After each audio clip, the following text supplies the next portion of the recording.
ಮಾತೆ ನುಡಿದದ್ದಕ್ಕೆ ಸೈ ಅನ್ನುವ ಹಾಗೆ ಯುದ್ಧಕ್ಕೆ ಬಂದಿದ್ಯಲ್ಲೋ ಒಳ್ಳೆ ಮಾತಲ್ಲಿ ಹೇಳ್ತಾ ಇದ್ದೇನೆ. ಈ ಬಲರಾಮನಲ್ಲಿ ನಿನ್ನ ಯುದ್ಧ ಸಾಗುವುದು.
ಅನುದಾನಿಸಿಕೊಂಡಿದ್ದೇವೆ.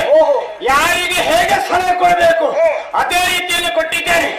ಮಂತ್ರಿಗಳು ಕೇವಲ ಹೇಳುವುದಕ್ಕೆ ಮಾತ್ರವ ಅಥವಾ ತೋರಿಸುವುದಕ್ಕೆ ಸಿದ್ಧರಿದ್ದಾರೆ ಅನ್ನೋದನ್ನು ಸಾಕ್ಷಿ ರೂಪವಾಗಿ ತೋರಿಸುವುದಕ್ಕಾಗಿ ಬಂದವ. ನೋಡುವನ್ನ ಪರಾಕ್ರಮ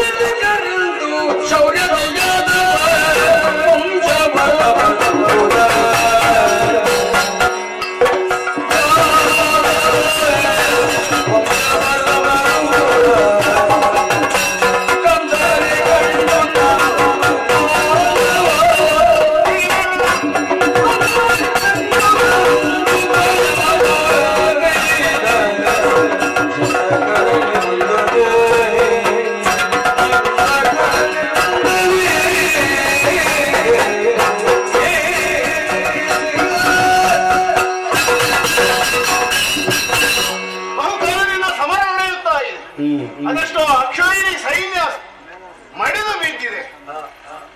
ಹಂಸಡಿವಿಕರೆನ್ನುವ ಮಂತ್ರಿಗಳು ಮಾಗಧನಿಗೆ ಇವರಿರುವ ಕಾಲದವರೆಗೆ ಮಾಗಧನನ್ನು ವಧಿಸುವುದಕ್ಕಂತೂ ಸಾಧ್ಯವೇ ಇಲ್ಲ. ಇವರನ್ನು ಕೊಲ್ಲುವುದು ಕಷ್ಟ. ಇವರನ್ನು ಕೊಲ್ಲುವುದಕ್ಕೆ ಯಾವ ಆಯುಧವೂ ಇಲ್ಲ, ಯಾವ ವೀರನೂ ಇಲ್ಲ. ಏನು ಮಾಡೋಣ? ಇದೇ ಉಪಾಯ. ಅವರನ್ನು ಕೊಲ್ಲುವವರು ಯಾರೂ ಇಲ್ಲದೇ ಇದ್ದರು ಅವರಾಗಿ ಸಾಯುವ ಹಾಗೆ ಮಾಡಬೇಕು. ಹೀಗೆ ಮಾಡಿದೆ ಹಂಸಾರಣದಲ್ಲಿ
ಇದ್ದಾನೆ.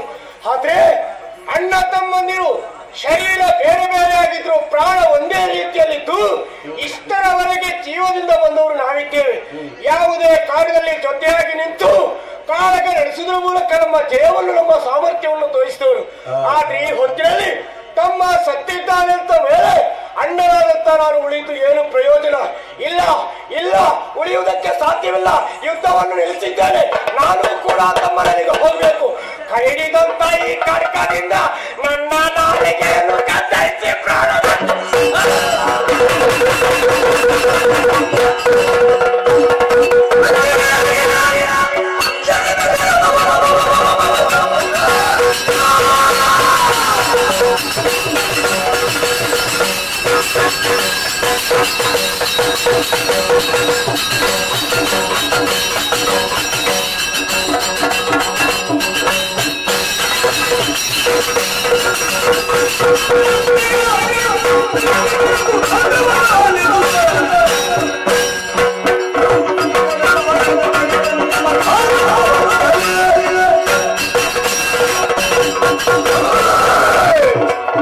ಏನನ್ನು ಕೇಳುತ್ತಾ ಇದ್ದೇನೆ? ನನ್ನ ದೇಹದ ಎಲ್ಲರೂ ತೋಳದಂತಿರುವಂತಹ ಹಂಸಡಿಬಿಕರು ಅವರವರೇ ಸಾಯುವಂತೆ ಮರಳು ಮಾಡಿಬಿಟ್ಟಂತೆ ಮಾಧವ. ಈಗೂ ಒಂದು ಯುದ್ಧ ಮಾಡುವ ಕ್ರಮ ಉಂಟ? ಸುಳ್ಳು ಹೇಳಿಕೊಂಡಲ್ಲ, ಬೆಳಗಿಲ್ಲ ಬೆಳಗಿಲ್ಲ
ಅದಕ್ಕಾಗಿ ಹೇಳ್ತಾ ಇದ್ದೇನೆ.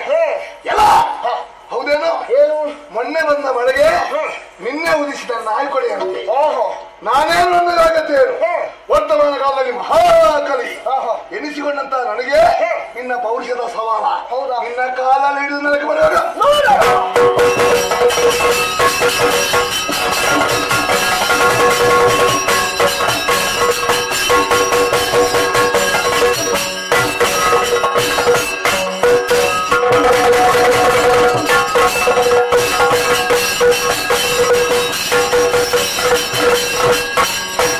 Thank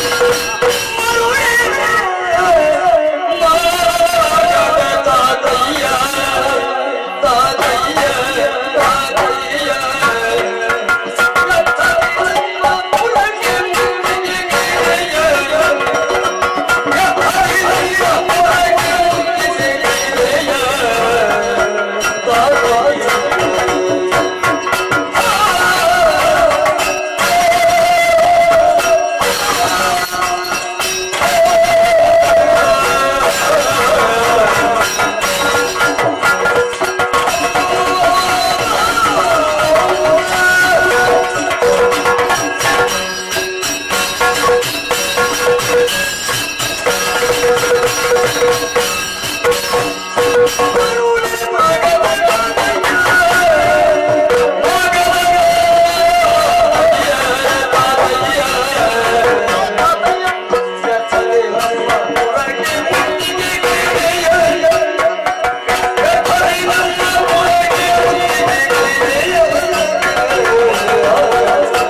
ಎನ್ನುವ ನಿರೀಕ್ಷೆಯೇ ಇರಲಿಲ್ಲ. ಏನು ಮಾಡುವುದು ನಿನ್ನ ಅಧಿಕ ಪ್ರಸಂಗ. ಕೂದಲೆಲ್ಲ ನರೆತಿದೆ, ಬೆನ್ನು ಬಾಗುವುದಕ್ಕೆ ಆರಂಭವಾಗಿದೆ. ಬಾಗ್ಲಿಲ್ವಾ? ಆದರೂ ಯುದ್ಧದಲ್ಲಿ ಮರ್ಯಾದೆ ಹೋಗಬಾರದು ಅಂತ ನೇರವಾಗಿ ನಿಂತಿದ್ದೀರಿ. ತಾತ, ನೀವು ನನ್ನ ಮಾವನಿಗೆ ಹೆಣ್ಣು ಕೊಟ್ಟುದರಿಂದ ಸಂಬಂಧದಲ್ಲಿ ಅಜ್ಜ, ಸಂಬಂಧಕ್ಕೆ ಬೆಂಕಿ ಹಾಕು ಬಿಡುವ.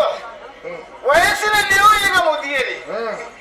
ಈ ಪ್ರಾಯದಲ್ಲಿ ನಿಮ್ಮ ಧೈರ್ಯವೇ, ನಿಮ್ಮ ಎದೆಗಾರಿಕೆಯೇ, ಪರಾಕ್ರಮದಲ್ಲೂ ನಿನಗಿಂತ ನಾನು ಹಿರಿಯವನೇ. ಸಹಕಾರ ಮಾಡುವುದಕ್ಕೆ ಬೆಂಬಲಿಗರಿದ್ದಾರೆ ಎನ್ನುವ ಕಾರಣಕ್ಕೆ ಅವರ ಧೈರ್ಯದಿಂದ ನಿಮ್ಮ ಸೇನಾ ಸಹಿತವಾಗಿ ಮಥುರಾಪುರವನ್ನು ವ್ಯರ್ಥ ದಾಳಿ ಮಾಡಿದೆಯಲ್ಲ. ಬಂದಂತ ನಿಮ್ಮವರ ಅವಸ್ಥೆ ಏನಾಗಿದೆ? ಹಲವರೆಲ್ಲ ಮಡಿದಿದ್ದಾರೆ, ಹಲವರು ಓಡಿದ್ದಾರೆ. ಇನ್ನು ನಿಮ್ಮ ಅವಸ್ಥೆ ಅಲ್ಲಿ ನಿಮ್ಮ ನಿರೀಕ್ಷೆಯಲ್ಲಿ ಇರಬೇಕು. ನಿಮ್ಮ ವಯಸ್ಸಿಗೆ ಸರಿಯಾದ ಒಂದು ಗತಿಯನ್ನು ಕಾಣಿಸಬೇಕು ಅಂತ ನನ್ನನ್ನು ದೇವರು ನಿಮ್ಮ ಮುಂದೆ ಕಳುಹಿಸಿಕೊಟ್ಟಿರಬೇಕು. ಏನು ಹೋಗುವ ಯೋಚನೆ ಉಂಟಾ? ನನ್ನ ರಕ್ತ ಕುದಿಯುತ್ತಾ ಉಂಟು.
ಅಜ್ಜಯ್ಯ ಅಂತ ಕುಲಗಟ್ಟೆ ನಾಳೆಗೆಲ್ಲ ಹೇಳ್ಬೇಡ. ಅಲ್ಲ, ಸಂಬಂಧ ಉಂಟಲ್ಲ ಅಂತ ಹೇಳಿದ್ದು.